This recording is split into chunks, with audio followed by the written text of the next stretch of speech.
Roland Abante's journey is the kind of story that feels almost too cinematic to be real, yet it begins in the most unassuming way imaginable.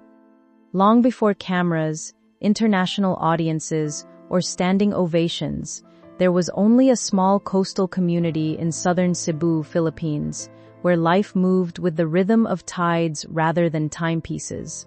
In this place, mornings began before sunrise, not with alarms but with the sound of waves and wooden boats creaking as fishermen prepared for another uncertain day at sea. Roland was born into this world where survival depended on patience, resilience, and the ability to accept that some days the ocean gives generously and other days it offers nothing at all.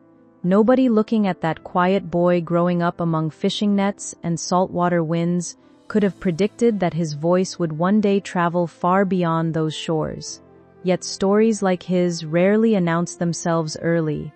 They begin in silence, in ordinary routines, in lives where dreams are often postponed in favor of responsibility. What makes Roland's beginning remarkable is not that it was extraordinary, but that it wasn't. It was deeply human, grounded, and familiar to countless families in coastal towns across the Philippines, where hope often grows slowly but firmly beneath hardship. Life in a small coastal world, built on hard work and family. Growing up in a household as the youngest of 7 children, Roland's early life was shaped by both limitation and love. Resources were scarce, but family ties were strong enough to make even the hardest days bearable. In homes like his, luxury is not measured in possessions but in shared meals, laughter, and the collective effort to get through another day. His parents worked tirelessly, not to build wealth, but to ensure stability and dignity for their children. Lessons about discipline were not taught through lectures but through example, as every member of the family contributed in whatever way they could. In such environments, children grow up quickly, not because they lose their innocence, but because responsibility becomes part of everyday life. Roland learned early that effort mattered more than circumstance. The sea was both provider and teacher, unpredictable yet essential. Living in a modest home built from bamboo and palm materials, every creaking floorboard and every passing storm became part of his understanding of endurance. These were not conditions that suggested fame in the future, but they built something far more important: character shaped by persistence and gratitude, values that would later define his rise in ways no stage ever could fully capture. A childhood defined by the ocean and daily survival. For Roland, the ocean was never just scenery, it was an extension of life itself. Before he fully understood ambition or dreams, he understood tides, nets, and the early morning journeys of fishermen heading into uncertain waters. He learned to swim almost as soon as he learned to walk properly, not out of recreation but necessity. The sea demanded familiarity, and those who lived beside it respected its power. As he grew older, Roland naturally became part of this rhythm, joining fishing trips that required physical strength and emotional patience. There was no guarantee of success in a day's catch, only the certainty of effort. Alongside fishing, he later took on work as a habal driver, navigating rough roads on a motorcycle to transport passengers across rural areas. These jobs were physically exhausting, often stretching from early morning until late evening, leaving little room for rest. Yet in these routines, Roland developed a deep understanding of perseverance. Life did not pause for dreams, so dreams had to exist within life.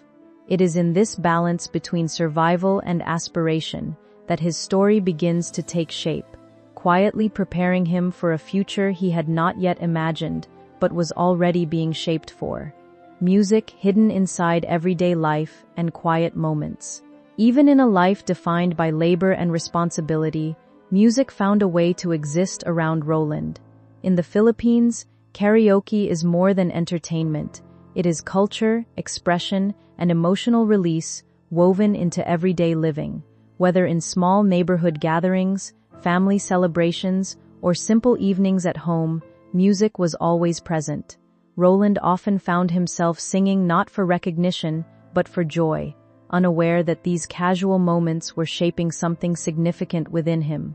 Church also played a role in this development, where hymns sung during Sunday services introduced him to structured vocal harmony and emotional expression through song. It was here that people began to notice something different about his voice. It carried warmth, depth, and sincerity that naturally drew attention, even when he was not trying to stand out. These early experiences did not feel like preparation for a career. They felt like ordinary parts of life. Yet they were quietly refining his talent. Without formal training or professional ambition, Roland's voice was being shaped by community, tradition, and repetition, growing stronger not through intention, but through constant, natural use in the spaces where people simply sang because it made life feel lighter. The first signs that a hidden talent was being recognized. As Roland continued to sing in informal settings, something subtle began to change in how people responded to him. What had once been casual participation slowly turned into recognition. Neighbors, friends, and members of his community started paying closer attention when he sang. His voice was no longer just part of the background, it became something people paused to listen to. He began joining small singing contests, events often held during local festivals where prizes were modest but pride was significant. Sometimes he won, sometimes he did not, but each experience added a layer of confidence. These competitions were never about fame. They were about validation, about discovering whether what he felt internally was real. For someone whose daily life revolved around fishing and driving, the idea of being a singer felt distant, almost unrealistic. Yet with every performance, that distance seemed slightly smaller. Still, Roland never allowed himself to fully believe in the possibility of a different life. His priorities remained rooted in supporting his family. Singing was something he loved, but not something he thought could redefine his future. At this stage, his talent was visible, but its destiny was still unknown, quietly waiting for the moment it would break beyond local boundaries. The viral video that quietly changed everything. Everything shifted in 2014 when a simple recording of Roland singing "To Love Somebody" began circulating online. It was not a professional production or carefully planned performance. It was raw, emotional, and unpolished in the most authentic way. Yet that authenticity became its strength. The video captured something rare, a voice that did not perform for attention, but expressed genuine feeling. As it spread across social media platforms, viewers responded with unexpected intensity. Millions watched, shared, and commented, moved by the depth of emotion in his delivery. Within a short time, the video accumulated millions of views, turning an unknown man from a small fishing town into a global curiosity. People wanted to know who he was and where he came from. For Roland, however, this sudden attention was overwhelming. He had not sought visibility, he had simply shared what he loved. Yet the internet had transformed that moment into something far larger than he could have imagined. Invitations and opportunities began to appear, including attention from major media personalities. Still, despite growing recognition, Roland remained grounded, uncertain about what this newfound visibility truly meant for his life, or whether it would last beyond a fleeting moment of online fascination, recognition, beyond borders and growing expectations. As the viral attention surrounding Roland continued to grow, it began opening unexpected doors. Media platforms in the Philippines took interest in his story, highlighting his humble background and powerful voice. Appearances on television programs introduced him to wider national audiences, and each performance reinforced the emotional impact of his singing. One particularly notable moment came when he performed alongside established artists, signaling that his talent was being acknowledged within professional circles. Despite this growing recognition, Roland remained cautious. Fame, especially sudden fame, carries uncertainty, and he was still a man deeply connected to everyday responsibilities. While opportunities increased, so did expectations. People began to see him not just as a talented singer, but as someone who might represent something larger: hope, perseverance, and the idea that success can emerge from the most modest beginnings. Yet internally, Roland continued to wrestle with doubt. The idea of stepping onto an international stage felt both thrilling and intimidating. He was grateful for the attention, but uncertain about whether he truly belonged in spaces so far removed from his everyday reality. It was during this period of tension between opportunity and hesitation that a far greater challenge would eventually present itself: the emotional decision to step onto a global stage. When the opportunity to audition for a major international talent competition eventually emerged, Roland found himself standing at a crossroads shaped by both excitement and fear. The idea of performing on a global platform was unlike anything he had ever considered possible. It represented not just a career step, but a complete transformation of the world he knew. For someone whose life had been defined by local routines and family obligations, the decision carried emotional weight. Doubt was constant. He questioned whether audiences unfamiliar with his background would connect with his voice or understand his story. Yet alongside that fear was encouragement from the people closest to him. His family, especially his wife and son, became his emotional foundation, consistently reminding him of his potential when self-doubt became overwhelming. Their belief in him acted as a stabilizing force. Slowly, hesitation began to give way to acceptance.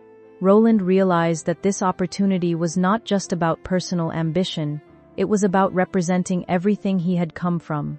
With that understanding, he made the decision to step forward, not as someone chasing fame, but as someone willing to test the limits of his voice on a stage far beyond anything he had known before. A rival in a new world of lights and unfamiliar experiences. Stepping into the United States for the first time marked a dramatic shift in Roland's life. Everything around him felt unfamiliar, from the scale of the cities to the speed of daily life. The journey itself, long and physically exhausting, was only the beginning of a much larger cultural transition. Simple things that others might take for granted, such as navigating airports, understanding instructions, or adjusting to time differences, became new challenges. Language barriers added another layer of complexity, making communication dependent on translation support. Even hotel rooms, with their modern comforts and unfamiliar technology, felt surreal compared to the simplicity of his life back home. Yet through all of this, Roland remained observant and composed. Rather than becoming overwhelmed, he absorbed his surroundings with quiet curiosity. Every experience, no matter how small, felt significant. This was not just travel. It was entry into an entirely different reality. Despite the disorientation, he never lost sight of his purpose. He understood that he was there for a reason, and that reason required him to adapt quickly, emotionally and mentally, to environments that challenged everything he was used to. Preparation, doubt, and the pressure behind the performance. Behind the moments audiences eventually saw on stage, Roland's preparation process was intense and deeply personal. Rehearsals were not simply about practicing songs. They were about building confidence in an environment that often felt intimidating. Working with coaches and production teams required constant adjustment, especially given language limitations. Communication sometimes depended on translators, ensuring that feedback and direction were clearly understood. Despite these challenges, Roland approached each rehearsal with determination. He spent long hours refining his performance, focusing not only on vocal technique but also emotional delivery. However, beneath this dedication was persistent self-doubt. The pressure of representing himself on such a large stage weighed heavily. He often questioned whether his voice would resonate with audiences unfamiliar with his background or culture. In quiet moments backstage, he would withdraw into silence, mentally preparing himself before stepping into the spotlight. These moments of solitude became essential, allowing him to center his thoughts and reconnect with his motivation. What the audience would eventually see was confidence, but what they did not see was the emotional effort required to reach that state of readiness.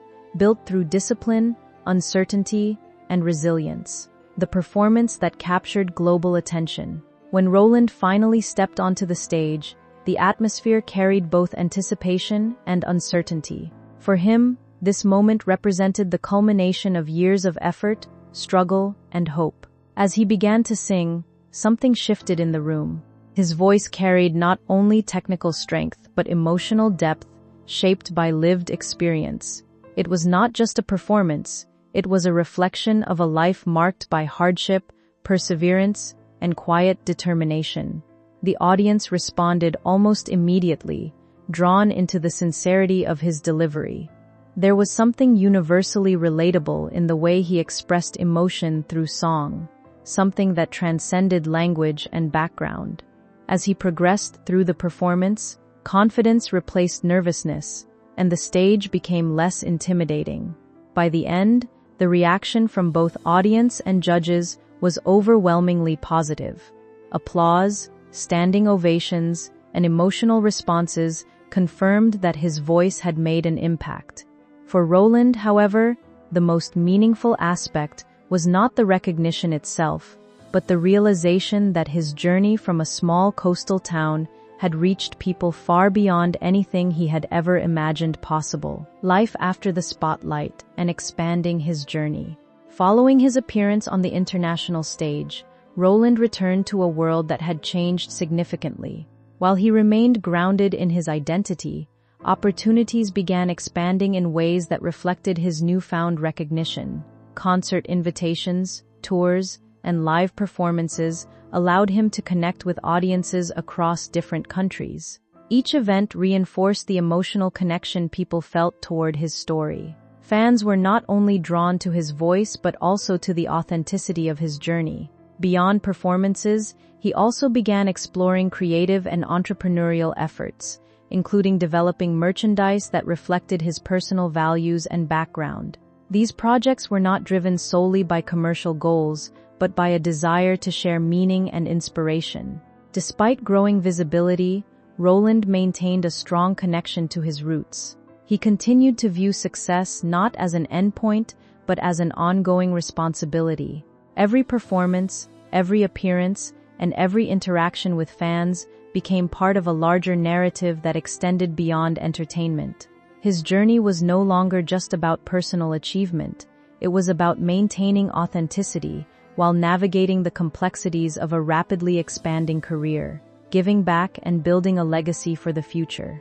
As his journey progressed, Roland began focusing more intentionally on giving back to the community that shaped him. The idea of creating a music foundation in Cebu became a central part of his vision for the future. This initiative aimed to support young, aspiring singers who lacked access to formal training or opportunities.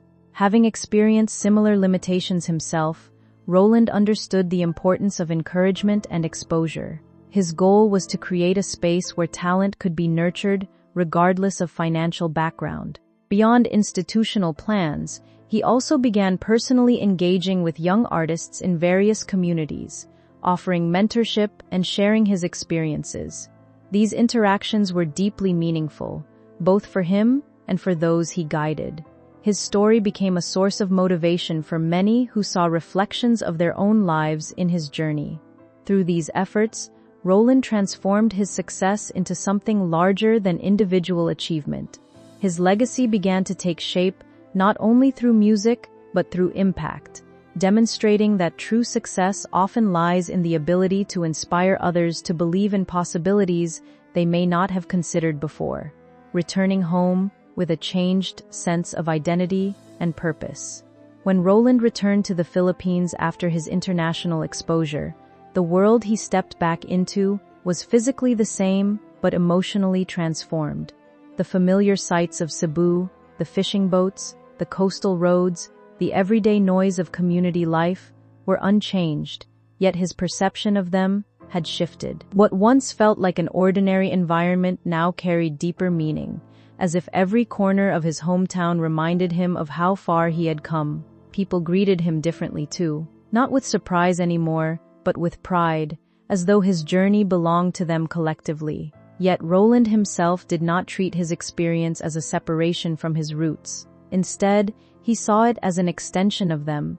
There was no sense of detachment or superiority in his return, only gratitude and reflection. He often revisited the same places he had known since childhood, not to relive the past, but to reconnect with it. In doing so, he began to understand that success had not changed who he was, but had expanded his responsibility. Fame, in his eyes, was never a destination, it was a tool. And what mattered most was how that tool could be used to uplift others who were still living the version of life he once called normal. The growing responsibility of being a recognized voice. As Roland's visibility increased, so did the expectations placed upon him. People no longer saw him solely as a singer, but as a symbol of possibility. This transformation brought both honor and pressure. On one hand, he was grateful for the opportunity to inspire others. On the other, he felt the weight of being constantly looked up to. Every performance, every interview, and every public appearance carried meaning beyond entertainment.